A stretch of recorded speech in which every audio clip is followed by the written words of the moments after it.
Bizler bu günləri Biləsuvarın Ağalkənd kəndindəyik. Köhnə Ağalkənd deyilən bir kənddir. Allah bütün şəhidlərimizin ruhunu şad eləsin. 1-ci Qarabağ müharibəsində silahın olmayan dövründə sinələrin qarşıya verib tək vətən sağ olsun deyən Asif qardaşımızın ocağında yox. Allah ruhunu şad eləsin.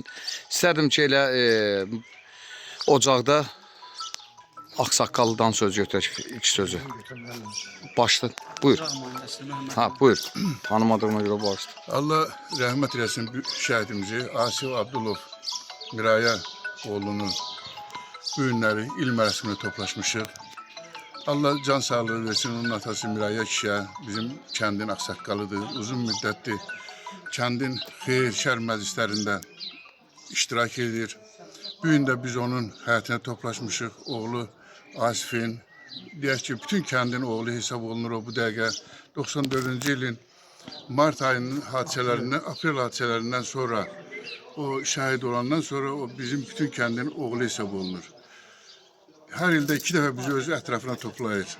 Bu gün də onun il dönümünə yığışmışıq. Allah rəhmət eləsin.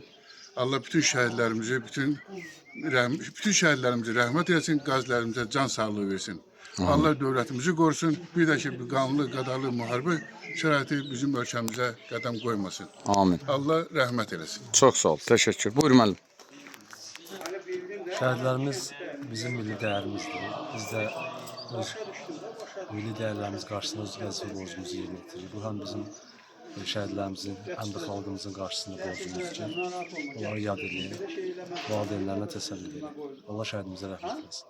Çox sağ ol, təşəkkür. Buyur. Allah şəhidimizi rəhmət eləsin.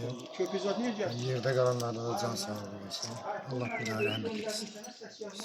Çox sağ ol, təşəkkür. Buyur. Sizdən. Gəlibsiz bu qapıya.